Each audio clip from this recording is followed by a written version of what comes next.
જય સ્વામિનારાયણ, જય શ્રી કૃષ્ણ। તો આજે આપણે બનાવવાના છે ગણપતિના સૌથી પ્રિય લાડુ। હવે ગણેશ ચતુર્થી આવી રહી છે, તો હવે આપણે ગણપતિને પ્રિય લાડુ બનાવશું, એમને બહુ ભાવે છે એટલે।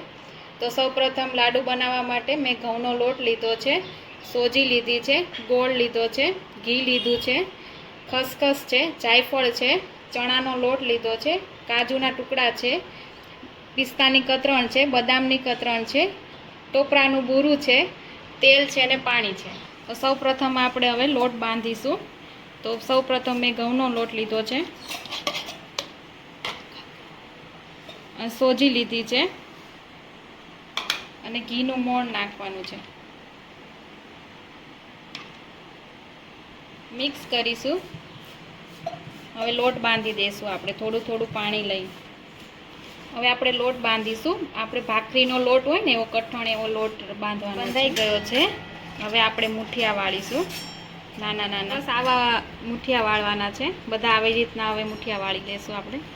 તેલ ગરમ થઈ ગયું છે, હવે આપણે આ મુઠિયા આપણે તળવાના છે। હવે તેલ ગરમ થઈ ગયું છે, હવે આપણે તળી લેશું મુઠિયા। તમે જોઈ શકો છો આ મુઠિયા આપણા તળાઈ ગયા છે, આવા ગુલાબી કલરના થવા દેવાના છે। હવે આપણે લઈ લેશું અને ઠંડા થવા દેવાના છે। હવે આપણે આ કટકા કરી અને ઠંડા થવા દેશું।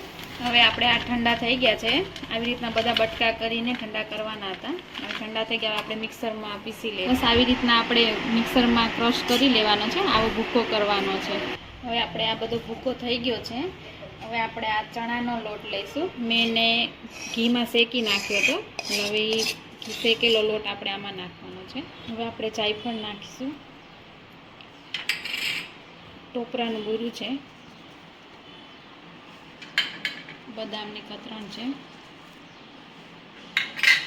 પિસ્તાની કતરણ છે, કાજુના ટુકડા છે। હવે મિક્સ કરી, હવે આપણે ગોળ ઘીનો પાયો કરવાનો છે। હવે આપણે ઘી લેશું, હવે આપણે ગોળ નાખીશું।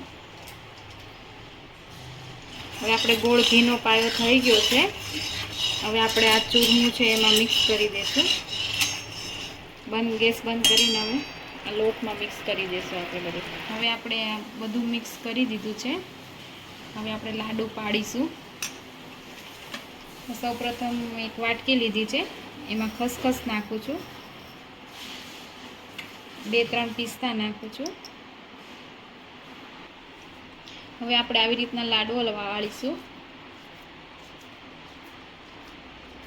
હવે આ વાટકીમાં મૂકવાનો છે, આવી રીતના આપણે આખી ભરી દઈશું વાટકી। હવે આ તૈયાર થઈ ગયું છે, હવે આપણે લાડુઓ પાડીશું। આવી રીતે આપણે હવે બધા લાડુ તૈયાર કરી દઈશું। આ લાડુ તૈયાર થઈ ગયા છે, હવે આપણે સર્વ કરીશું। તો તૈયાર છે આપણા ચૂરમાના લાડુ। જો તમને અમારો આ વિડીયો ગમે તો લાઈક, શેર અને સબસ્ક્રાઈબ કરવાનું ભૂલતા